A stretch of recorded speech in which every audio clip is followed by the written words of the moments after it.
Hey everybody, Cine here. I'm here to introduce my brand new series, but before that, I'm questioning why this frame is randomly here, because I don't remember putting this here.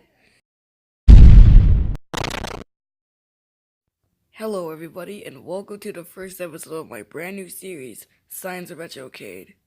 The series where I review Sega Genesis games, NES games, and Super Nintendo games, and everything else from the 90s and 80s. Now, before I talk about the game that I'm gonna play, let's talk about the origin of this game. Spy vs. Spy is a classic comic strip that came out in the year 1961.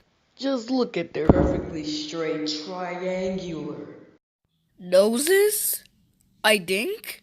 Now, the only reason why I know about the Spy vs. Spy franchise is because of the Mad TV show on Cartoon Network. They would always have these 30-second shorts where the spies would just prank each other. Basically, the original prank show. Now, most of the Spy vs. Spy games had a little formula where it would just be split screen. These games were ported to like the Game Boy Color, Master System, the Commodore 64, and some other consoles from the 80s. But the version that we're going to be focusing on today is the original classic NES Spy vs. Spy created by Kemco in the year 1988. Now, let's finally play the game where in this universe spies have perfectly straight triangular.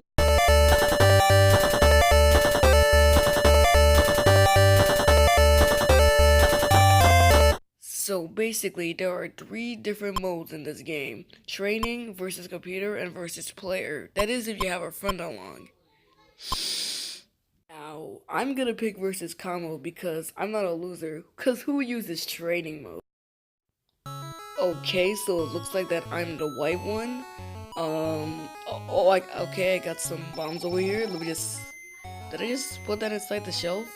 Whatever, I'm just gonna keep on walking over here. Oh, is that a key?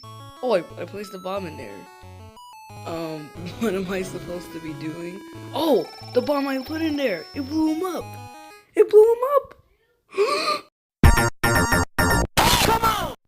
Okay, so after embarrassingly getting my butt kicked by the CPU, I finally understand the premise of this game.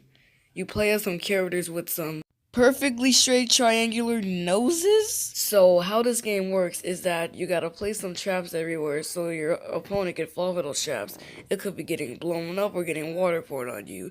You also gotta collect some of these items like money, a bag, and put them in a suitcase in order to escape the airport so you can just fly away, and that's how you win the game. I don't know why they went into a plane. I don't know if they were like stuck on an island and the plane was their only way out, and once they escape, they win, I think. But that's the purpose of the game. Now, this is supposed to be the part where I talk about the good of the game. So how about we just jump into that?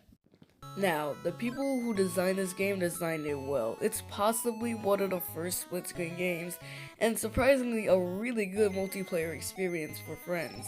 Of course the game is only 2 players since this is the NES.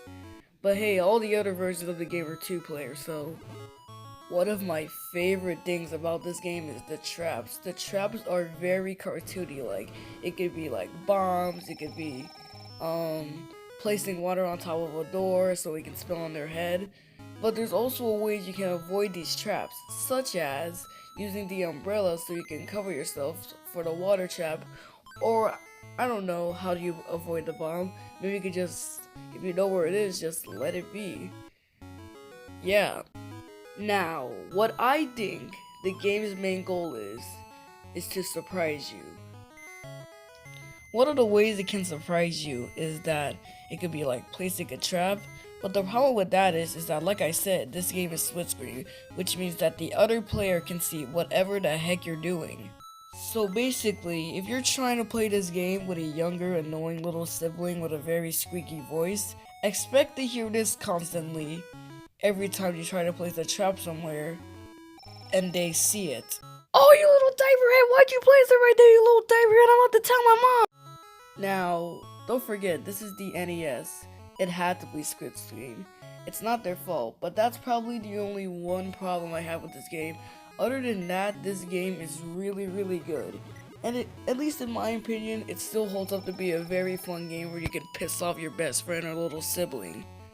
So, on the retro rating, which I just came up with right now, I give this a 4.5 out of 5. Legit, most of the spy versus spy games use the split screen formula, and I really like the split screen formula. It's one of my favorite things about this game.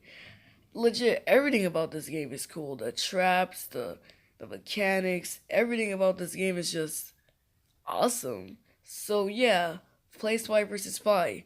Pretty old. It's pretty fun. You can play any version you want as long as it's split screen. Well, I thought that was a pretty solid review, but I still gotta figure out who placed that trap with the frame where there was a bomb inside of it. Perfectly straight triangular.